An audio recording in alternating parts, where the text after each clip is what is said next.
Today we're talking with Tom Dokken of Dokken Dog Supply, creator of the Dokken DeadFowl Trainer.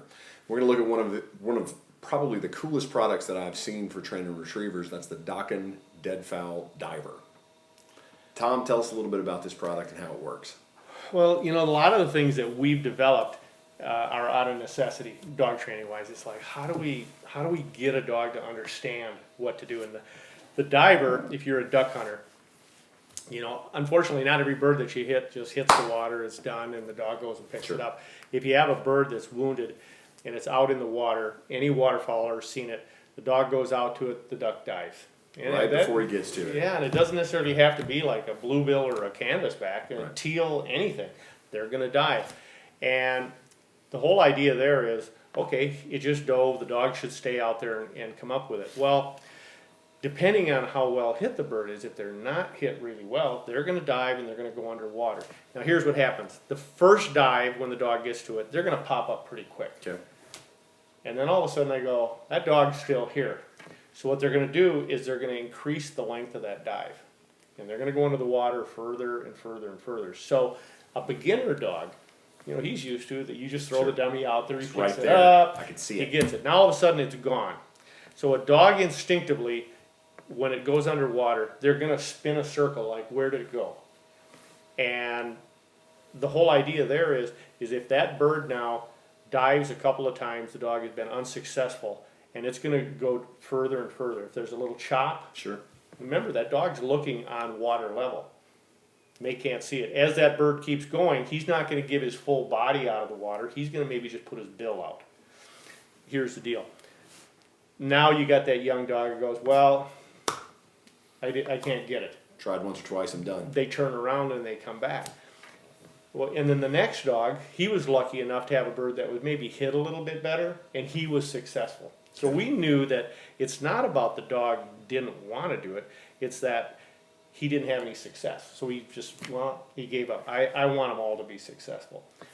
Well, you can't even take a live duck and put in a small pond and have them come up with it because they're just too crafty for a young dog. So that's where the diver came in. So how do we teach a dog that when something dives to stay out there and stick with it? And to look and to figure out which direction it's going to be coming up in. We shot that video today, and it was like a good example of what happens. So the design is, and I want people to think about fishing, and if there are people out there fishing, if you had a lure that had a little lip on it and you started reeling it in, it goes under the water. Okay. And then when you let off, if it's a floating, and then it comes back to the surface. So this is basically that same design. It has the lip on it. Well, that was probably the easiest part, is to just get something designed that's going to dive. But let's talk a little bit about what you need for this first. To make it work, you have to have a stiff fishing rod, and you need to have a open face reel, and very important that you have a no stretch line. Okay, when you're doing this. So why do you want a no stretch line? No stretch line is, so what's going to happen is, think of this now as that fishing lure that is going to get casted out.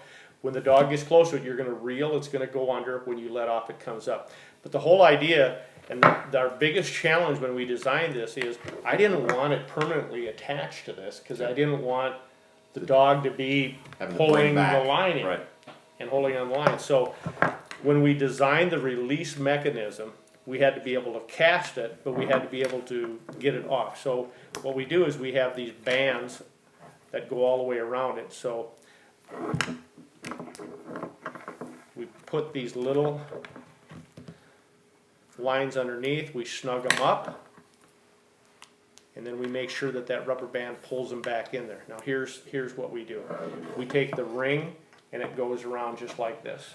Okay? So that's what it looks like when it's hooked up before you cast it. Yeah, when you tie it off and you're ready to cast it. So when you cast it, it hits the water, that ring comes loose.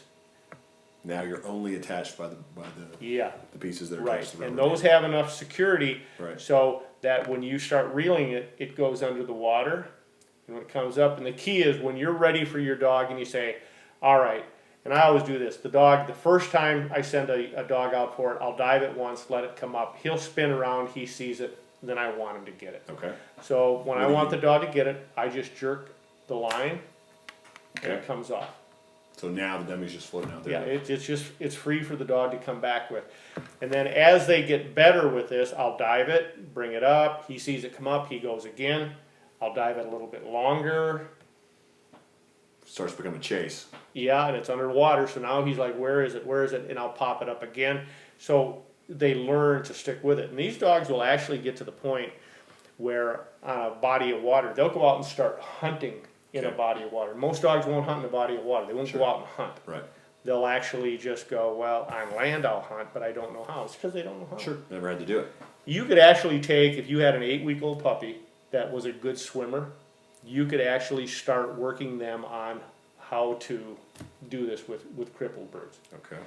So I got to tell you, of all of the products that we've designed, this is probably the one that gets the most out of everything, but unless somebody kind of understands what it does, they wouldn't know how valuable this is. Well, it's a neat product. If you hear about it, it's really interesting. But to actually see it work, and the video that we shot this week, the dog, it was actually this dog's first time to actually see one. Yep. And so you really see what that reaction comes in, and having the success. But just, it's a really cool concept as far as how it's designed, and it's weighted so it's going to hit the water right, and you know, you're just not going to have any trouble with it. It's going to work correctly, and it's going to give you that ability for the dog to be successful. I would like to point out, though, I think that it's important on something like this that you practice with it a little bit before you bring the dog in. Oh yeah. Because it is a little bit different. It was interesting to watch you heaving it out there. Sure. I would probably recommend too that this is something you're going to want to have somebody to help you train with. Right. And what we'll do is we'll have whoever's operating this is going to be across the pond, cast it towards you, and then send the dog towards it, and then have them reeling it. And the whole idea here, if you want it to go deep fast, just like fishing, you hold your tip of your rod low, and it'll dive faster. If you want it to, we can even make it go on the surface like a duck. Sure. Getting away, just hold the tip up. Hold the tip up, and it's going to stay up higher. Okay. But it's definitely something that you want to experiment with and get a feel for, so that you don't want to learn while the dog's out there. They're trying to work it. You want to get a feel for how it works and what you can do and how you hold the rod, and as far as and releasing it. It was interesting to watch today just to see how everything was done on it, but it's just one of those products that really can make a difference. Yeah, mandatory would be, and really kind of a catfishing pole is stout enough, and a big heavy duty reel and no stretch line. And you've got a tool here, and even on the adult dogs, they're used to, like, a dummy goes out there, they swim out and grab it. The first time this thing goes under, they like, okay, game on. Do you have a distance that you like to at what point do you decide to start diving that first time? Are you waiting until they're almost right on top of it, or do you wait until they've got a really good visual and they're locked in? I want them to get to the point where they're really close to, like, I've got it, and it's down. It's down. And so that really gets their attention. Is, okay, it just went under, now what do I do? Because if you do it a little bit too soon, they don't know that, okay, where did it go? They want to know that it went under the surface. You'll get everything from dogs that do a lot of spinning and hunt on open water. You'll get to the point where some dogs, they just start. They're going underwater. Oh yeah, you get it close enough, they're going to go under.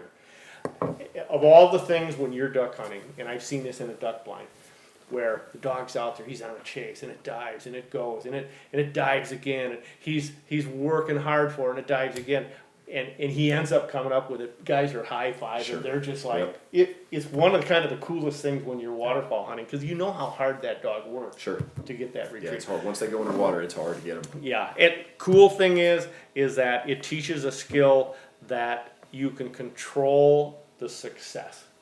And a lot of times you can't do that in training. This way you can.